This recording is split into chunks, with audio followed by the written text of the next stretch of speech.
Hello, hello, and welcome to the BOWA Show. It's been like 2 weeks since you got to hear that, Ben. Yeah, it has. I apologize, guys. Uh, No, that's okay. I think everybody kind of just needed a breather. So, yeah, we're all going through some tough stuff right now. I mean, I'm going through exciting things, but I don't think that makes it any easier um, when we think of our daily lives, what we're going through. right. Good things could be happening. There's a lot of bad happening, but there's still that feeling of uncertainty that's really resonating with people, regardless if you're having a good day or a bad day. You're feeling a little bit of something that's going on right now. Yeah, and it's Yep. hitting everybody differently. So, Yep. we had a week off. It was ironic because we had our biggest numbers ever on YouTube for our Yep. I last episode. I did see that. My shameless self promotion on Facebook worked. Yep. But if it gets people listening, we're winning. I told Matt, did he admit to you he has not listened to us since this started? He did. He admitted that to me too, and I had to scold him. Yeah, I talked to him a couple of days ago. I Yeah, so believe did I. We were mid the same last day. week. Oh yeah. Yep. He Yep. called me right after you, and he and I talked for a couple hours. So Good deal. Yep. Yep. Hopefully he can come back to Michigan and check out the house and hang out with the boys. yeah, well, I told him either way, if he's just sitting in his house playing video games, he should at least have us on one TV screen over there racking up those hours for us on Definitely. YouTube. So That'd be wonderful. that's what I told Matt out of it. But Good for if him. Good for us. exactly, if you're a fan of the BOA Show, make sure you click that notification bell, click the subscribe button if you're on YouTube or Apple Podcast, Google Play, Spotify, wherever you get your podcast from. We're going to continue rolling on with quarantine episodes until we can get back to normal. Yes. I'm excited because Ben got approved for his house. Ben has started his own renovation project there. We haven't even been on since I got the place, have Nope, we? we haven't. So that's Oh big. That's man. that's good news right out of the gate for Yep. people. I've been working my butt off, people, and now we got an awesome house, and we're gonna pimp out the studio in the basement. That's It's gonna. right. There. I've got some big plans, Sean. It's gonna be a full-on studio. People should be able to go in there and record instruments if they want to. I'm setting it Right. up. I'm setting it up. Right. So we'll actually have a nice podcast setup. We're excited because we're holding out episodes 49 and 50, Yep. to when we actually get back rolling. But we'll continue on with the quarantine episodes. Thank you guys for joining us. Thanks for being a part of the show. Our listeners are everything. That's the only reason we're still doing this. A lot of other podcasts have dropped off the map recently, and I'm a Yes. part of a lot of different podcast groups. I like helping the community, and the only way you make your show better is by listening to input and helping other people work through their kinks too. So I've been a part of a lot of groups, and a lot of people have saying, that their listening is just gone. Yep. And so the fact that we still have a pretty good contingent that's listening to the audio of the podcast, as well as people who are finally starting to check out YouTube, Mhm. realizing that our production value has went up a little bit. Well, honestly, the Skype thing's bringing down our video It's production. true. We look So worse now than we did for a little bit, but we were starting to get it together right when we had to take this break. So it'll yes, be an exciting time when we get back to it. yeah, because next time we'll be in a real studio with two different camera setups.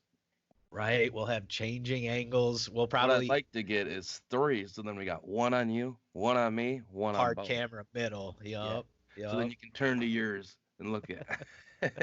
When I really want to drive home that positive message for you. Yep. You just turn your chair 180. Here's for the Sean segment. That's right. Very excited. There's been a lot of good happening, even through all the bad, and that's what we're here to bring you every single week. It's a positivity package, something for you to hold on to, but it's definitely not your only source. In these times, trust me, guys, if you're still listening to this, you do need that little bit of positivity. And the fact of the matter is, there are a lot of outlets there for you. Again, I'll bring up John Krasinski just straight ripping us off. He stole our whole flow, bar for bar. That's okay. We You love you, think John. he saw us and stole our show? Hey, all I'm saying, just like I said before, I email Soul Pancake a lot. Yeah. Yeah. But you have outlets now for good news. People are focusing on the good instead of the bad, and it's what we always want to do here too, which is why we've always done I've got some good news for you, and why we'll always continue to, because it's important every day, let alone in times like this, to find that good news, to find the things that are going well in the world. There's a lot of stuff that's going bad, but there's a lot of stuff that's going good. And it's up to you to see where your focus lies and what you're making your priorities. So we'll always be your gentle reminder for that, to make sure that you're staying on point with that positivity and looking out for your mental health, because the video we're going to listen to today too also dives into that, or the reason why a lot of people are going through things and not realizing why they're going through them. So it's kind of been a topic of ours for the last couple weeks, but I just thought this video kind of eloquently sums it up for us. It's going to be a good episode today. That's what I'm getting at. That's what I'm thinking, Sean. But should we start off with the good news, Ben? Let's do some good news. And we've got a link here in the description. We've actually got a link that shows 55 different individual good news stories. So if you need to just run through and get yourself some good news, got to check out the link in the description. Yeah, and we'll kind of break them down maybe into 10 to 15 minute, or not minute, but 10 to 15, segments. That way we can break it down over a couple episodes, but they're real quick and they just highlight some of the good things going around the world, especially given that a lot of the focus, news-wise, seems to stay on that negative side. So you want to start it, Ben? I think so. You said you just want to run through them. The outbreak of the coronavirus, COVID-19, has been described as the worst public health crisis for a generation by the UK's Prime Minister Boris Johnson. Many countries are taking drastic measures in a bid to halt the spread of the virus, including social distancing, closing bars, restaurants, and schools, or, in the case of places like Italy, putting the entire community on lockdown. The situation is changing on an hourly basis, and in the age of the smartphone, the breaking news updates are constant. So much so that the World Health Organization has suggested that if your mental health is suffering with anxieties that the news brings, to limit and seek information updates at specific times during the day once or twice, according to the BBC. They're actually telling you to limit how much you look at the news because it's so overwhelmingly negative. That should tell you a lot right there. No kidding. Even Facebook put its own system out right now where you can turn on a timer where it will make it so that you only spend a certain amount of time on Facebook, or that you only get notifications at one or two parts of the day. They know that a lot of the stuff on there is not helping right now, so they're shutting it down themselves, which is, if you think about it, that's wild.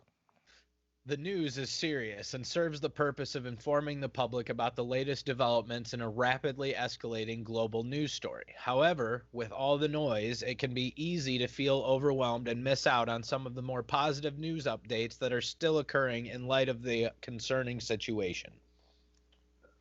During times of fear and uncertainty, the very best elements of human nature can prevail, as it is the case in these coronavirus-related good news stories we've found from around the world, demonstrating the power of displaying care and kindness to those less fortunate or able than you in a crisis. 99-year-old pensioner raises $18 million for NHS. Wow. Tom Moore, a 99-year-old World War II veteran, has completed 100 laps of his garden in Bedfordshire with his walking frame, smashing his $1,000 target by raising $18 million for the NHS. Spurred on by how much he's raised, Captain Moore, who turns 100 at the end of this month, continued with his laps after his first 100 to raise even more money for the NHS, who had previously treated him through cancer and a hip replacement. Captain Moore's efforts even earned him a thank you from the Duke and Duchess of Cambridge, with Prince William branding him a one-man fundraising machine. That's incredible, man. Right? Smashing his $1,000 target by $18 million. By $18 million. Good on you. Man.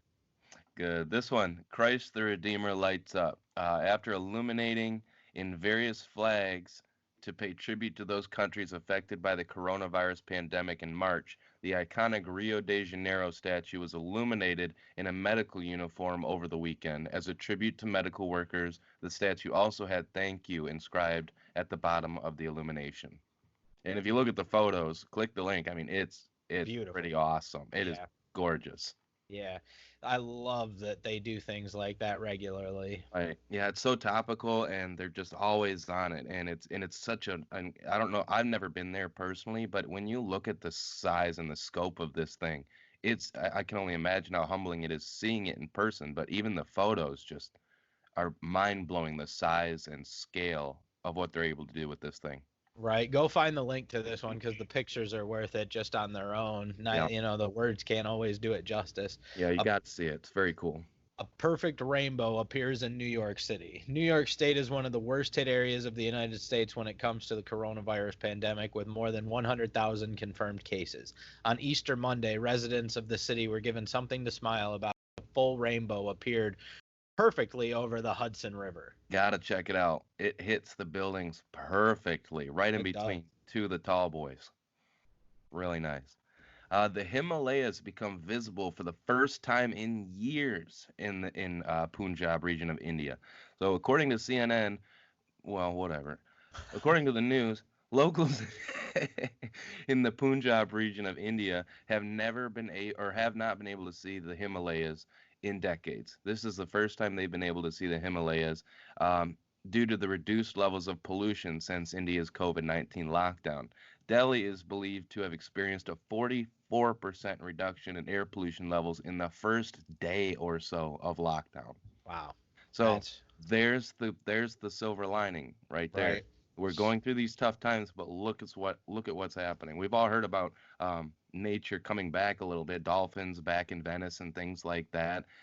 The Earth is taking a little bit of a reset here, as we as humans are as well. So Husband supports wife through cancer treatment through window. And a lovely picture of him sitting on the curb outside down below with her up in her window of her yeah, room being treated. And he's got a sign there. I can't read it yet. Hopefully the thing tells us what it says, but yep, it does. yeah. With the outbreak of COVID-19, the majority of hospitals have enforced no or reduced visitor rules for health and safety reasons. When this meant that Albert Connor couldn't sit with his wife through her chemotherapy treatment for breast cancer in Texas, he held up a makeshift sign and positioned himself in her view through the window to support her, reports Good Morning America. I can't be with you, but I'm here with you, the sign read. Thank you to all the staff.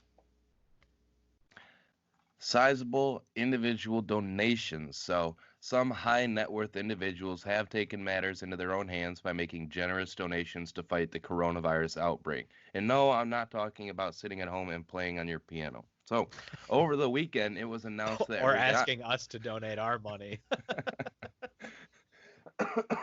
So, over the weekend, it was announced that Rihanna donated $2 million to assist domestic violence victims who may face greater danger in lockdown in Los Angeles.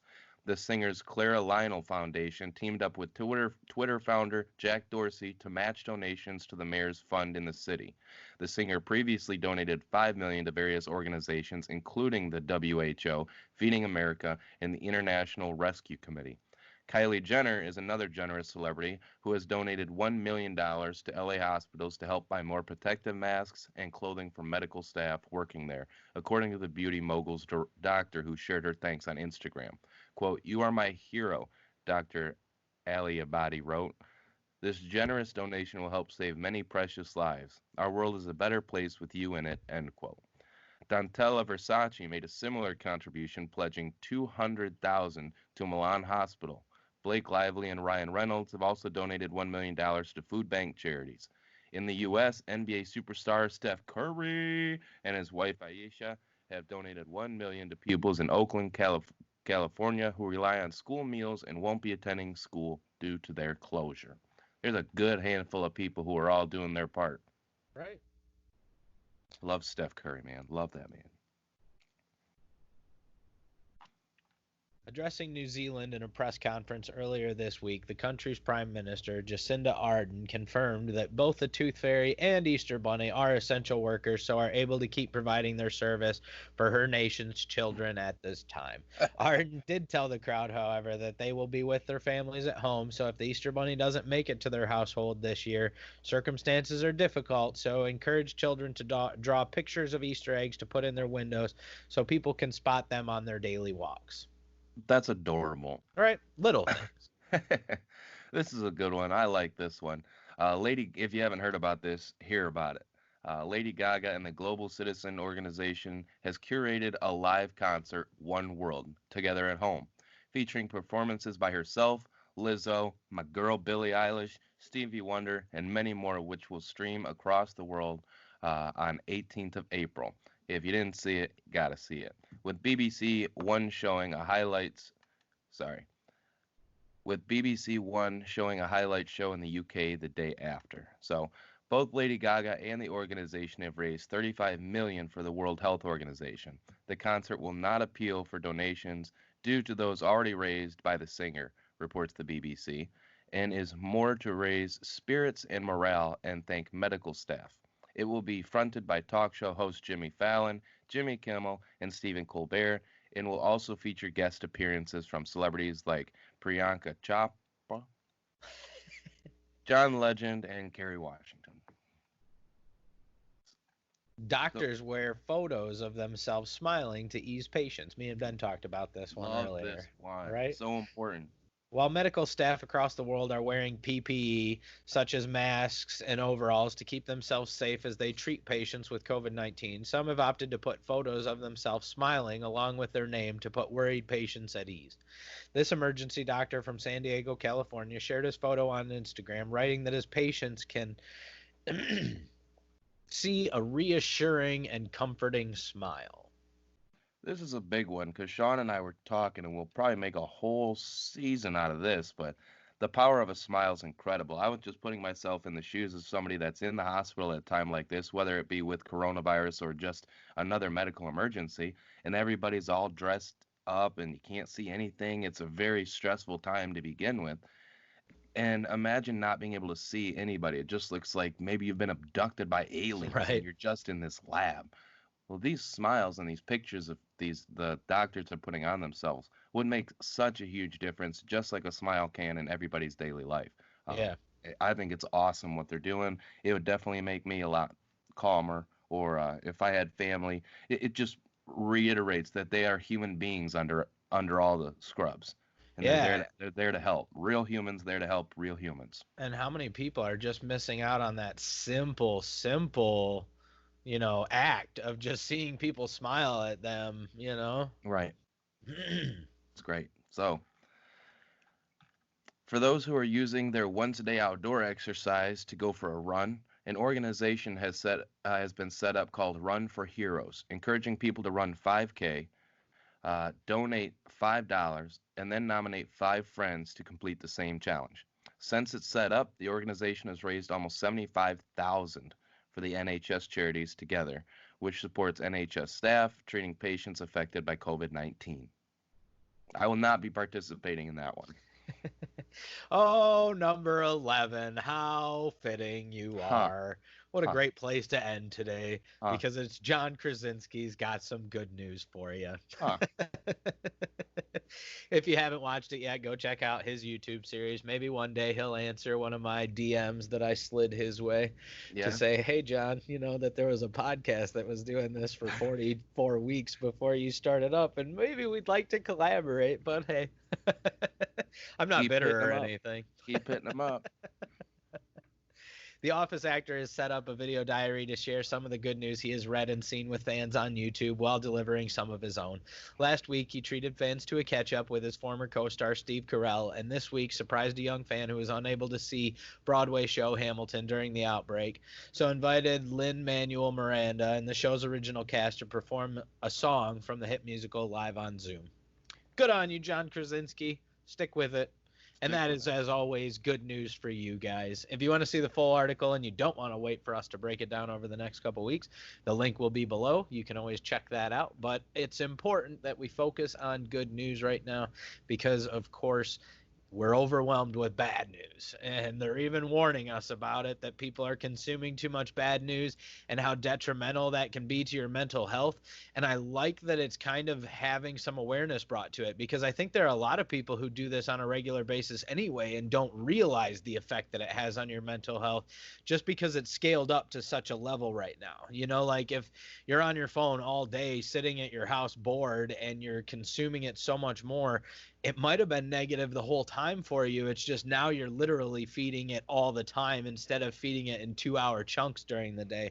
Right. So I'm excited to see the progress that we can make out of this. The people who will have that mental awareness coming out of it, the people who can, find better places for themselves, better grounds for themselves moving forward. Even though it's difficult, like it's not a time that's easy on everybody. It's not a time where you can just get jacked because you can do sit-ups at your house all day long. It's an uncertain time, and I love that that's what today's video focuses on for us, is that it's a weird time for everybody, and being that weird time just means that you have to have more awareness to it, because while you can't fix everything, while you won't have answers for everything, you won't be able to pull yourself out of those weeds all the time.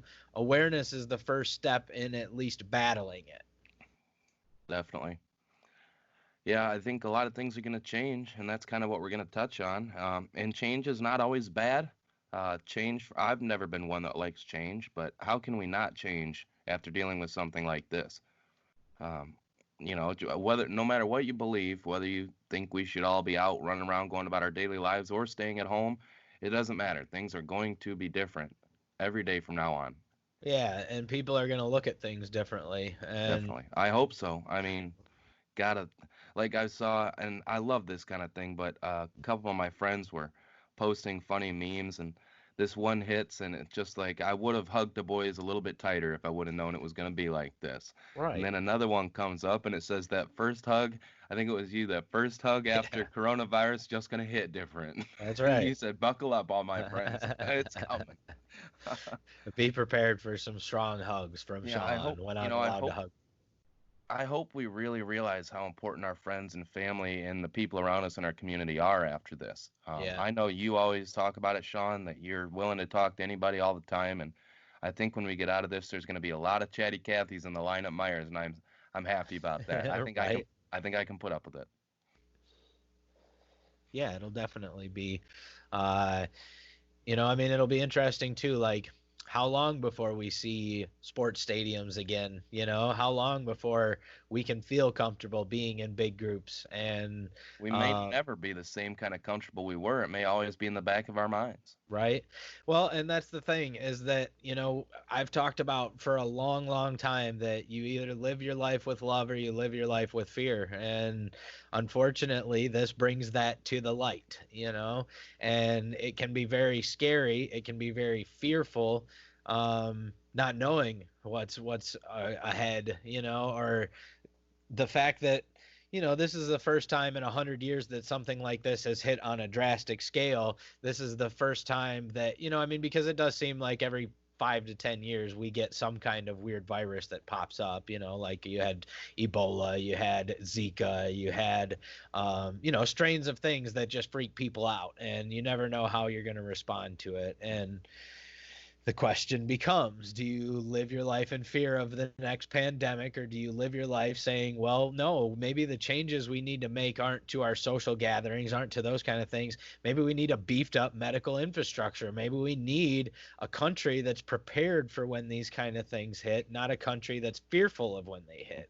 And I think you're starting to see a lot of mentality shifts about that. And you're starting to see, Europe is trying to put the $350 billion increase into their medical infrastructure. And, I think you're going to see a downsizing of the military industrial complex. And you're going to see that people think that wars are less significant moving forward, and maybe it's more important we have medical preparations for times like this instead of spending $1 trillion every year on the newest bombs and the newest jets and the newest aircraft carriers. And maybe we need 5 or 6 of these moving medical nurse hospital ships instead of Right. a new carrier. Right. I think we're going to see more changes like that. I think you're going to see people becoming conscientious that we're a world that's moving forward, and if you don't get with the times, a lot of people are going to die. Which do you want? Right. And I think we're seeing a lot of people who are on the side of wanting change and wanting progressivism in those types of areas. You don't have to be in favor. Like, I'm not in favor of raising all our taxes, but I'm definitely in favor of switching what our taxes go to. If you're going to tax me and you're going to take my money, maybe it's important you're starting to put my taxes to use on things I care about instead of things that have just, it's always been that way. So that's what we put our money into. Right, 100%. Infrastructure is going to change. Governmental, I think even people's home infrastructure is going to change. Yep. Just maybe we can take more time, like you were saying, in our daily lives to appreciate the day in front of us and say, you never know when something else is going to happen. And this puts it into perspective. How many of us were hanging out one Friday? We're all at the bar. The next week, we can't leave our houses. Yep. You never know when something's going to hit. So live every day to the best and do it as best you can. Enjoy Yeah. yourself, be happy, and be nice to those around you. I think there is going to be a lot more people choosing to live that style of life after all this is said and done. Yeah. Yeah. You just need that appreciation. Um, so it's important that people are making that kind of mental checklist for themselves and focusing on those things. And I think that we're just seeing a lot more people talk about it is the nice thing. These discussions are happening, and I don't even care if you're on a side that's protesting this, if you're on a side that's for this, if you're on a side that thinks that government's stepping too far. Everybody has their place for opinions. The thing that drives me nuts is how like rooted we are in today's world, that like, if you don't agree with me, I don't need your opinion. That like, the thing that makes our country great is having a multitude of opinions and having the people who are passionate about those opinions. And you know we need those arguments. You need people who stand up to the government and say you can't overreach, just as much as you need the people who say, okay, but I'm going to listen to the scientists and doctors and stay home. You need that balance. Well, if we can communicate peacefully, it can cause deeper thought. Um, Right. you know, don't just start swinging fists. Let's just talk about it. You're allowed to have either argument. And that's the It's problem that I have with like the protests, like for us living in Michigan, for right. example, the one in Lansing, protesting and not exercising social distancing. You have a lot of older people who are out there protesting, who are not wearing masks and not keeping their distance from people. And They it's were like, blocking the road to Spectrum Emergency Room right. with this protest. Let's be smart, people. Protest it if you want, but don't put others in danger. I think the main concern from the other side is that's fine if you feel that way, but don't put other people in danger for your beliefs because now you're taking away their constitutional rights to freedom. You know, come on, just be smart. Let's talk about this and not Yeah. cause any ruckus. Well, and that's the problem, is that people have forgotten how to talk to each other Yeah. and communicate differences of opinion and not just get upset. And having everybody just gets so defensive about Yeah. things so quickly. And 100%. I think that that's one of my biggest assets in communication, is that I'm not like so rooted into anything that I think you're an idiot if you don't agree with me. One of my biggest realizations in life has been like, I don't know everything, and that's okay. I'm never going to know everything. I have a little bit of knowledge about a lot of things, and that does not speak to having a lot of knowledge about a lot of things or claiming to be an expert or a Right. guru or any of those things. Right. Having that kind of humbleness to your mindset, and having uh the appreciation to be okay with not knowing everything. And there are a lot of people smarter than me, and the fact is there are a lot of doctors out there and a lot of scientists who are saying, hey, the biggest fear about this is we don't know what it is, and it's Right. a new virus. It's not like the flu, because we get the flu every year. We have things that can combat it. We have things that can mitigate symptoms, and all of those are unknowns right now with what we're dealing with. So you have to be you have to be mindful, and it's tough for a lot of people when they feel like their rights are being infringed on or anything else to be okay with a process. Right. I'm not okay with being locked down for 6 months. That's not okay. Like at some point you have to say we need to do the things we need to do to make life carry on. Mhm. What I am okay with is like a month, 2 months, taking it easy for a time period to say, well, let's see what this does. Because the fact is, I mean, we did carry out some of these social distancing guidelines. We have separated ourselves. People are taking a lot fewer trips and essential, they're looking at things differently right now. And the fact is, we still have a ton of cases in this country. It's still growing at a rapid rate. And you have to wonder what would have happened if they did nothing. So you have to be okay with the fact that we're trying things. We're trying to limit the spread of this. It's something. Is it as terrible as the mainstream media wants you to believe? No. You know what I mean? That, like, the fact is that the social distancing things we're doing are working. We are flattening the curve, and we're not flattening it at the same rate as other countries. At the same time, if you just look at the numbers, I haven't even looked recently, because I'm one of those people who's not focusing on negativity right now. I'm Right. spacing myself from social media. I'm staying away from those kind of things because I know the kind of mental impact that it has on people. But, I mean, if we look at the last time I looked, it was like the US had 600,000 or 700,000 cases. But at the same time, we've tested 5 million people, and that means that we have 470,000 people who had symptoms of this, who thought that they had it, who qualified for a test, took it, and were negative. So there are a lot of people where you have to say your mind gets in your own head. I've had a dry cough for a while. We started doing our first remote episode before quarantine even started Mhm. because I just had a runny nose and wanted to be careful, And I told you so to stay the hell away. you did. But, I mean, that just goes to show that, like, you can have a lot of symptoms of this that can be a number of other things that are not corona, and it just gets in your own head and you think about it and it wears on you like that. Right. Yep. It's like when you go and you type in your symptoms on Google and find out you've got the most Death. rare disease from it's wild. Yep. Don't give in to fear mongering. Right. Keep on, it's like that article we just read. Like, the numbers are important. You need to be informed. We need to stay attentive to what's going on and paying attention. But the fact is, there are a lot of good numbers out there too, even from this virus. Last time I looked, we were closing in on like half a million people who had recovered. And those numbers should continue to grow as you don't watch the death toll shoot off the charts exponentially. We are going to see an influx in recovered people. And so it's something too where, moving forward, maybe we have more available testing. Maybe we start finding out that it's more contained than we thought, that it's sticking to these bigger cities. And I saw the other day that infected people are now to a rate of infecting less than one person, because people are so mindful of this now and people are paying attention. And when you're sick, you're staying home, and Right. you're already staying home anyway. So people who are sick aren't going to the grocery stores and aren't panicking because they now know the grocery stores are going to be open. And it's not like everything is off the shelves. Yeah, there's shortage of things, and that's where a lot of people's focus is, and you see these shortages, and that's all people talk about. The fact is, you can still go to the grocery store pretty safely right now and distance yourself from the people around you and keep 6 feet in between the people around you. And they have sanitizing wipes for you to wipe the cart off when you get there. And there are all of these measures in place, and the grocery stores are still open, and the panic doesn't need to be there. And civilization is not collapsing yet. you know maybe one day we do see that and everything does just fall through, but it's not today.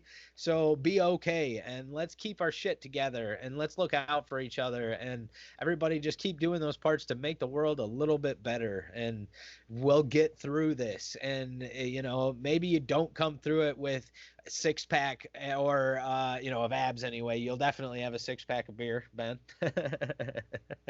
But maybe you don't have the world's greatest mentality. Maybe you didn't start a new business. Maybe you're not some entrepreneur. Maybe all you did was sit on the couch and watch Tiger King 5 times.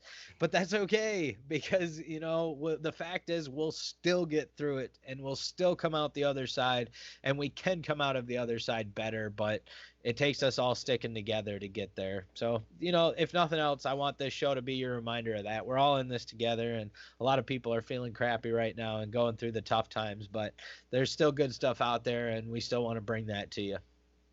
No doubt. That's why I think this video is an excellent one to run with. Yeah, shall we play it for people? Yeah, absolutely. This one comes from Daily Motivation on YouTube. It's called What Really Happens in Quarantine. It's a collaboration from quite a few sources, especially from Greg Braden. So there will be a link in the description. Check it out if you want a little bit more information on where all this information comes from, and to learn a little bit more about who put together the video. I don't hear the media talking about this. I don't hear many people talking about this at all.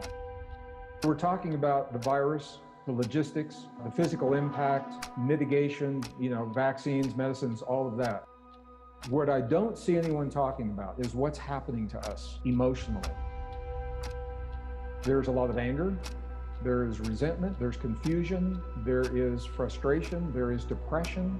And what I want to say to our viewing audience right now is that our entire planet, for the very first time, I don't think we've ever had this in recorded human history.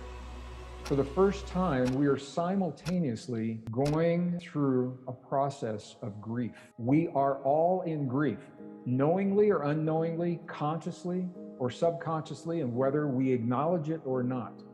We are all in grief. And the question is, what are we grieving? And the answer to that surprises a lot of people. We are grieving the loss of a way of life. The way that we were living our lives 3 weeks ago, 4 weeks ago, we've lost that. It's been taken from us. We're social beings, and we are no longer able to gather together the way that we have in the past. Conferences, social gatherings, meals in restaurants, athletic events, concerts, all of the movies, all of those kinds of things. And that loss to us is like any other loss. And in the process of grief, and I can't do a better job than Elizabeth Kubler-Ross did, talking about the grief cycle. So I'm going to hold this up. The grief cycle often is, we hear about in terms of death. When someone dies, the 5 stages of accepting that death. The death is a form of loss. We are experiencing another kind of loss, but the 5 stages still apply. So very quickly, those 5 stages, the first one is denial, the second one is anger, the third is depression, the fourth is bargaining, and the fifth is acceptance. The characteristics of denial is fear. So many people are in fear, shock, confusion, avoidance. The characteristics of the anger, anxiety, and we're having a lot of people saying they're dealing with anxiety issues, problems sleeping, frustration, they're irritable, depression, feeling overwhelmed, helpless, wanting to just run away. We are, as a planet, we're dealing with this, and I think it's important to acknowledge this. Acknowledging these stages of grief, it gives us a structure within which to view what's happening to us right now. So it's not just like coming at us from all over for no apparent reason. There is a reason. We're in grief because we've lost a way of life. When we go through those stages, we can go through these stages relatively quickly if we acknowledge and embrace them, or we can drag them out by refusing to acknowledge what's happening. So the denial, the anger, the depression is pretty much, I think, where most people, somewhere in there right now. We're trying to get to the bargaining and the acceptance. Some people are in the bargaining stage right now. We're looking for meaning. We're reaching out to others. The acceptance is where we begin looking beyond what's happening now. We accept it, we embrace it, and we say, okay, what's next? Where do we go? And I think it's important for us to acknowledge that this is happening to us, number one. how can we deal with the problem unless we're honest with ourselves about the problem? So honestly, acknowledging that this is what's happening, we're going through these stages. And then there is a thinking. There's something called normalcy bias in psychological terms. Normalcy bias is where we attempt to live life as normal as we always have in the presence of circumstances that are anything but normal. It's a coping mechanism. It's our way of dealing.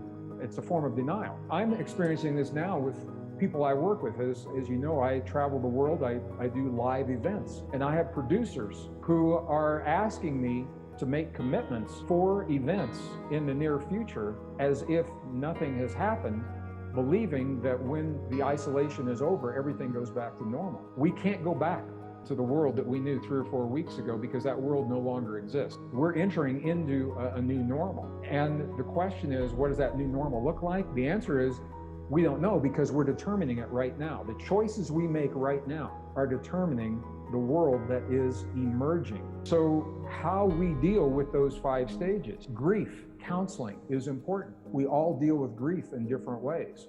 The unresolved grief is what's hurting a lot of people. A lot of people have a mental idea, mental picture of the world that we had a month ago, and they're hanging on to that picture. And that is the frustration. That is the struggle. That's the suffering, because that world is not present right now. If we can let go of our idea of what should be in the past, the world that we've had that served us all, be present with what it is that we're dealing with now, and do what we need to get through this in a healthy way, that will inform the future. I believe we're going to be better people. I believe we're going to have a better world because of what we've just gone through, because it has exposed the cracks in the foundation of society, the cracks in the foundation of our systems that we rely upon. What's sustainable, what's not, what works, what doesn't work. So that's the reason for my optimism. My realism comes from knowing where we are right now, and that we've got to acknowledge and embrace this in a healthy way.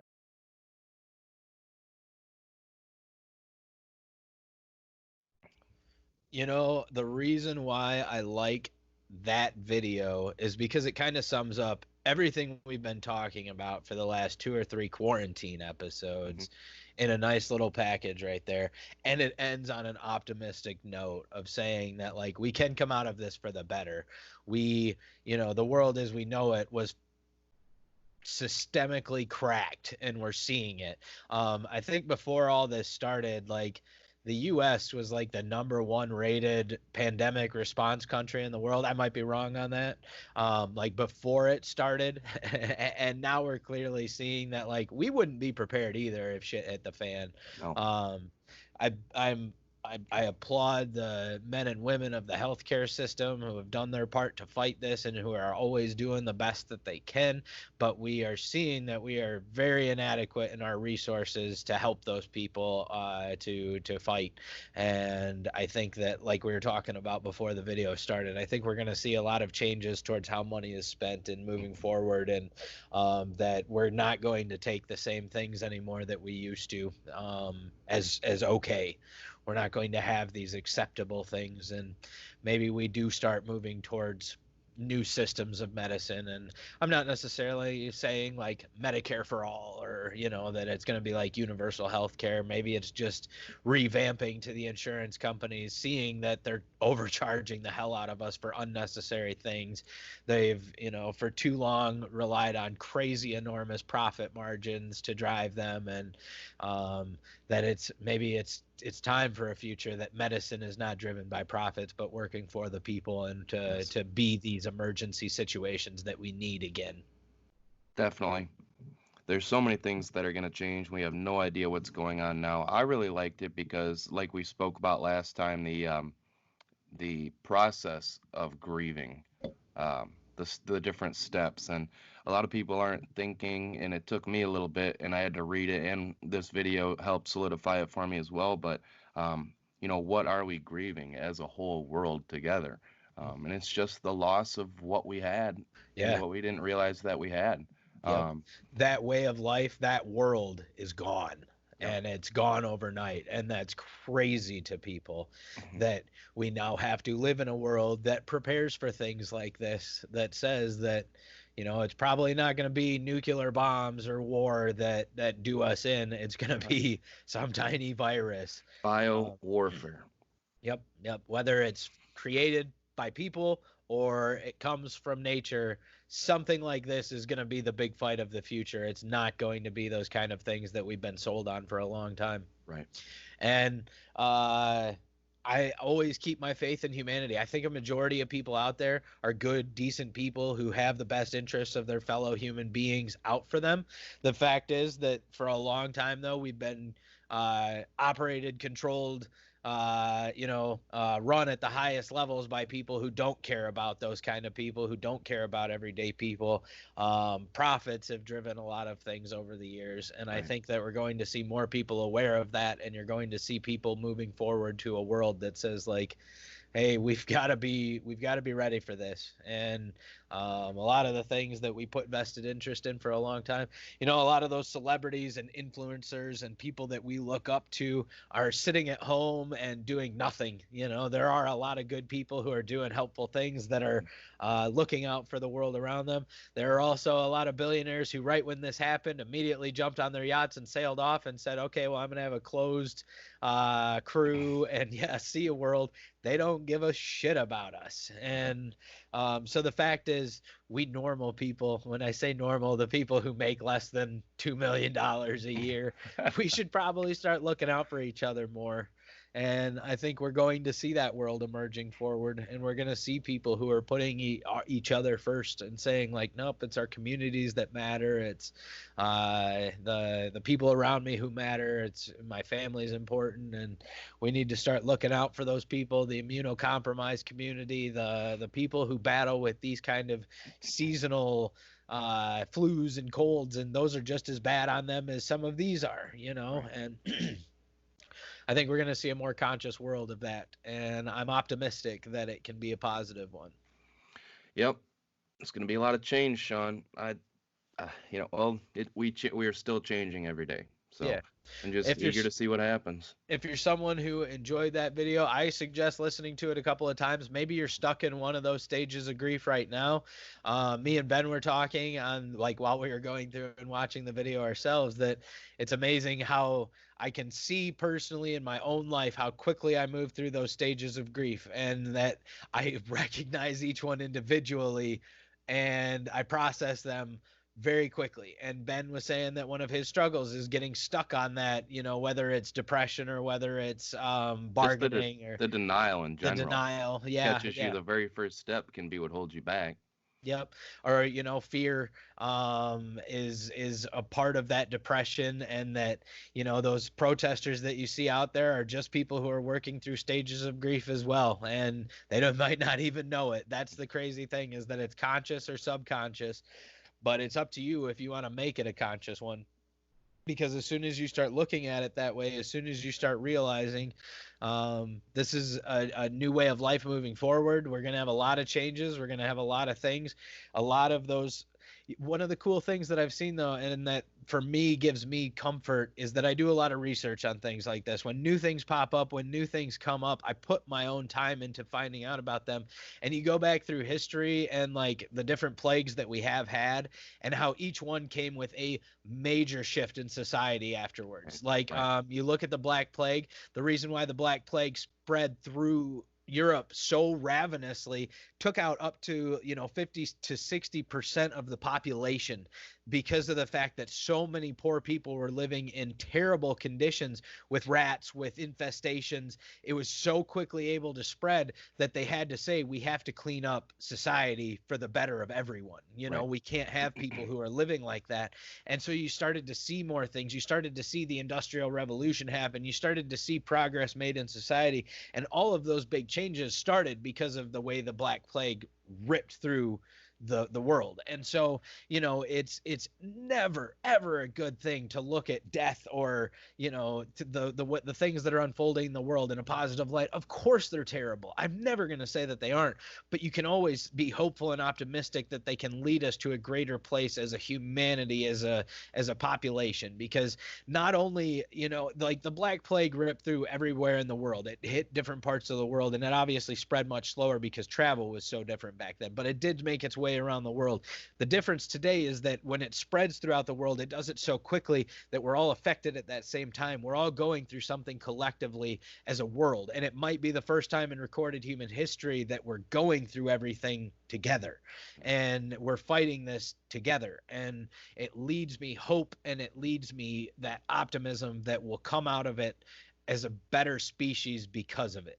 And it might take us a while to get there. It might be a while before we see through this cloud that hangs over us, but I'm always hopeful that the sunshine on the other side will be totally worth the darkness that we had to go through to get there.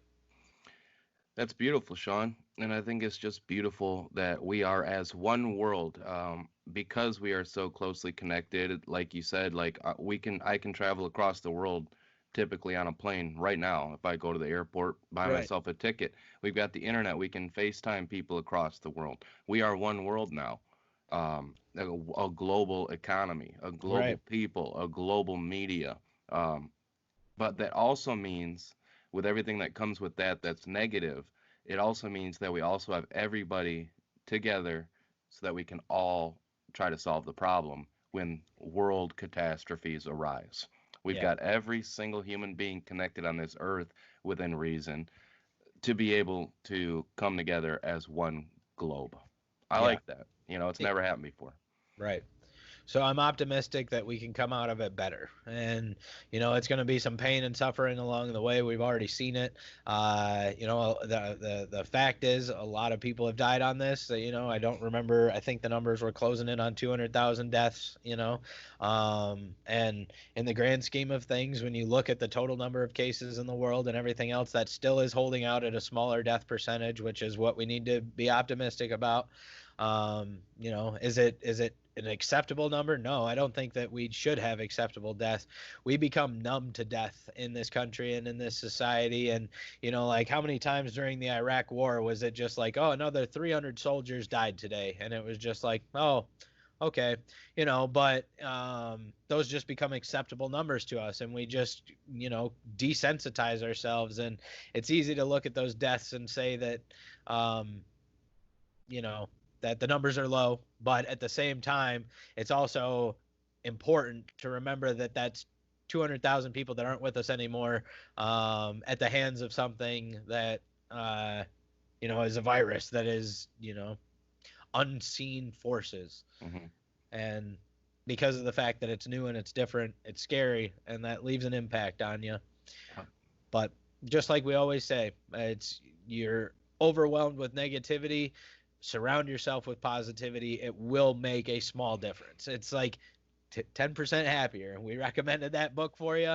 10% happier is a great analogy to what positivity can do for your life. Like, it's not going to pull you out of depression entirely on its own, but it will give you a small piece of the puzzle of your overall picture. So make sure that you're finding that good news. You're keeping those good news sources. You're finding things to laugh at, which is comedy for the day. And it's important for us. I think this is the first time we're just going out there and using like a national comedian like that. Here we go. Yep, directly. Give me that cease and desist, Dimitri. Otherwise, we're not making any money off this show anyway. I don't want to hear about it. Yeah, come on. Come on. We're just trying to laugh. Yeah, when we get over 1,000 YouTube subscribers, we'll dial it back on using big name comedians. But until then.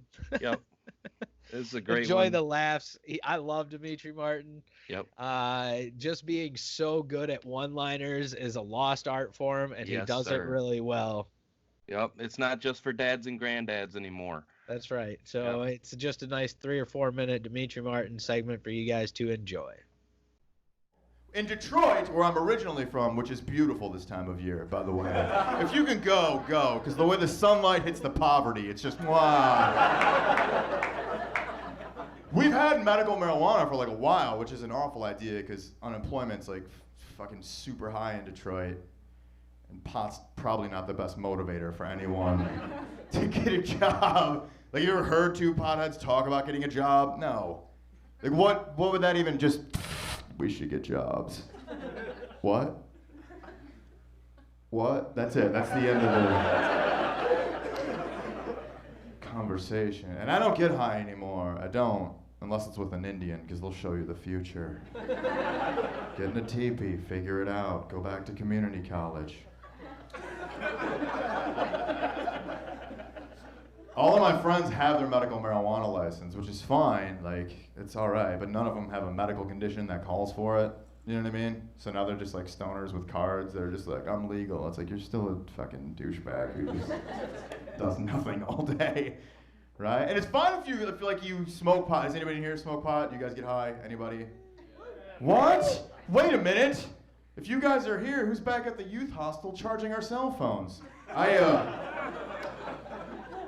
It's fine if you smoke pot, but there's one type of stoner I hate being around, and that's the person who, when they do get high, they think it makes them smarter somehow. Do you know one of these shitheads? And I realize there's certain things I can't do with that friend while he's stoned anymore. Like, I can't watch movies with him anymore. Here's what happened a few weeks ago. We were watching a movie. He's smoking a joint. I'm completely sober. We're watching Return of the Jedi. I don't want to ruin the movie for you guys. But at one point in Return of the Jedi, a spaceship explodes, and my buddy leans over and he goes, you know that would never actually happen in real life. Bro, you'd never see a fireball in space because fire needs oxygen to survive. And there's zero oxygen in space. So that shit would never happen.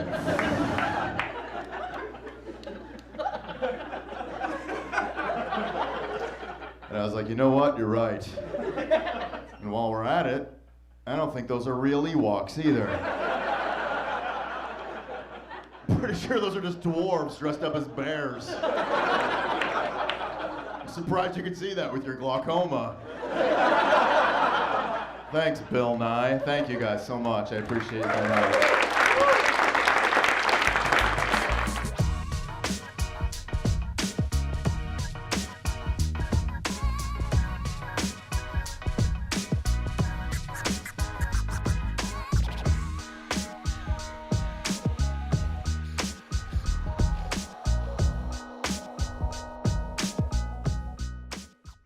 The one that made me laugh the most was easily that it was like 95% of German Shepherds are dogs. That made me laugh so hard, and I don't know why. But that is a joke. Just cracked me up because, like, you think about it for half a second, and then you're like, oh, God. Yeah, exactly. Yeah, it's that joke. At first, you're like, oh, that's funny. And then you're like, oh, no, wait, that's funny. That's hilarious. Definitely. There's just so much to love about Dimitri Martin. I loved his show when he was on TV. Definitely played a part in my early comedic journey in learning what I found was funny. He's definitely a guy who fit that mold for me. Yeah, for sure. And I hope you guys enjoyed it as well, just as much as we always hope you enjoyed today's episode. The fact is, there are still some of you out there who are listening to us. That's amazing. Yes, thank you for joining us, as always. Yeah. Thank you for being one of those listeners. If you're on YouTube, we appreciate you. We appreciate you bringing us into your homes with you. Some of you are watching on TVs, and so you've got a big double screen of me and Ben. I'm sorry. But in the future, we look forward to Ben's new place. We are going to make a unique podcast recording setup. Hopefully we have a sign behind us. I know, something in my throat too. Coronavirus. Y'all need Jesus. But our listeners are everything. If we help get you guys through this just a little bit, it's why we keep going with it. We look forward to a new world of getting on with somewhat normal episodes. The fact is social distancing isn't going to last forever. Isolation isn't going to last forever. All of these things will be a part of everyday life, but we're going to get back to hugging our loved ones. We're going to get back to having family dinners. We're going to get back, maybe things are different, but we will get back to better times, and we will get back to what I hope is a coming together. And so thank you guys for joining us today. Thank you for making this a part of your show experience. You always know you can find us on Facebook. You can come, if you need to message me or Ben or the show, if you need somebody to vent to, we're always there for you. You're loved. If you haven't heard that recently, it's important that you do. Make sure that you're subscribed on all of those podcast platforms and YouTube and lower left-hand corner and notification bell. And we're up to like 40 subscribers now. Whoop, whoop. We only need 1,000 to be able to make money from YouTube. So, hey, 3 years from now, we'll see you guys when we're earning the big bucks. 960 people. We're almost there. That's right. But we're going to continue to grow. We're going to continue to expand. We're going to roll with the punches during these quarantine episodes. But when we get to that new studio, when we move forward, when we hit you with a big 50th episode, that's normal anyhow, we'll be proud of that. But at the same time, something I am proud of is that I saw on Facebook, we have now passed our 1-year anniversary. Congrats to us, Ben. Thank you, Ben, for joining me for 52 weeks of the year. We've only missed 2 weeks during that time period. And if you look at the statistics of people who start podcasts and fall out very quickly, who stop doing them, we have long since surpassed those numbers. So definitely. It's exciting that you've been a part of that with me. You've stuck with it through all of the times you've wanted to quit, and you've threatened to quit, and you've almost quit. No way. You're making it sound like I'm just like that bassist in a band who's like, well, I want to go back to college, He's going to get his degree. Man. But no, thank you, Ben.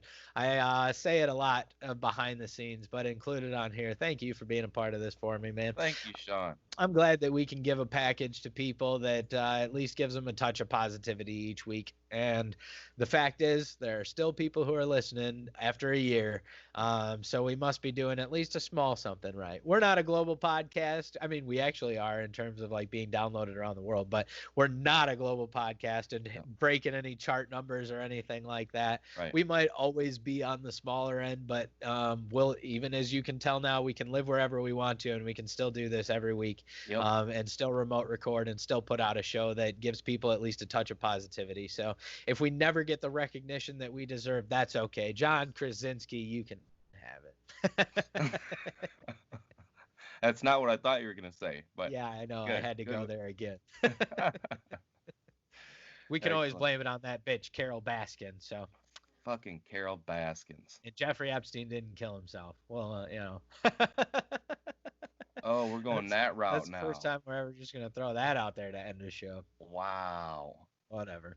Wow. What if he is the one who got fed to the tigers? Kidding. Carol Baskins did that too. Man, it's wild. Spread some love, tackle today, and as always, make the best of what's around. Thanks, guys.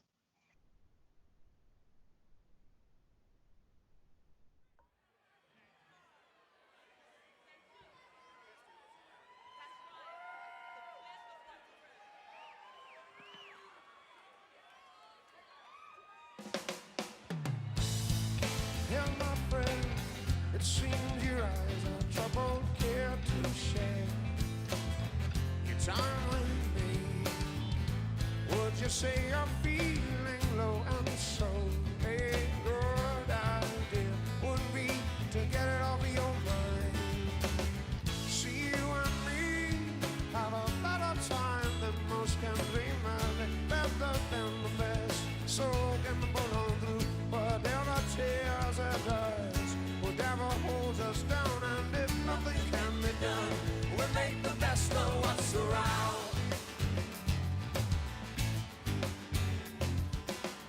Turns out not aware, but who you're with, that really matters. That really matters. Yeah. And hurts not much when you're around. When you're around, and if you hold on tight to what you think is your thing.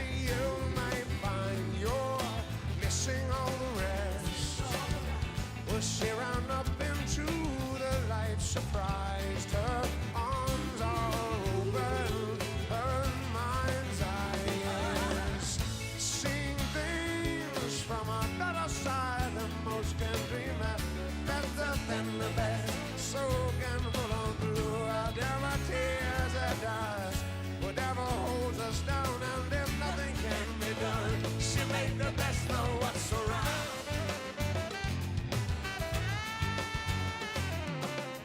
Turns out not well, but what you think that really matters, that really matters, that really matters, that really matters, yeah.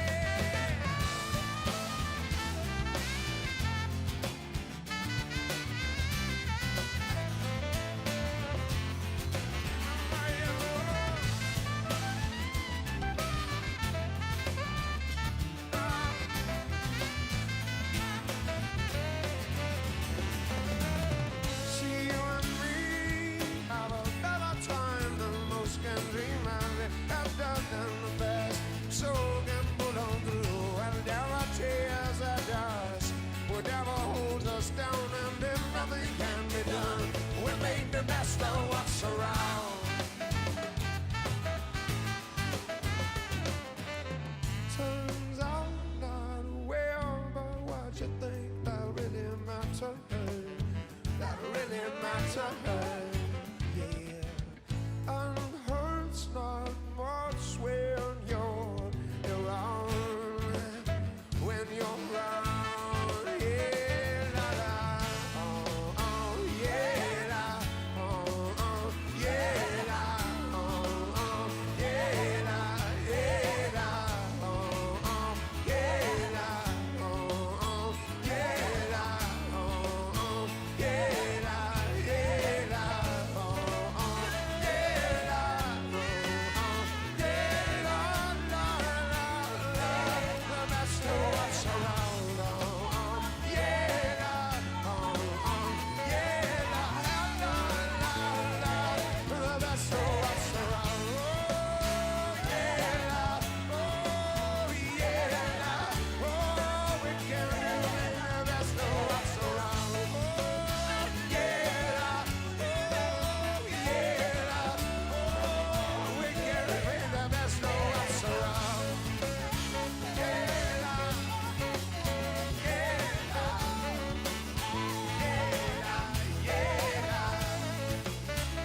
Sharon Bryant, Candace Anderson, and Tawatha A.G.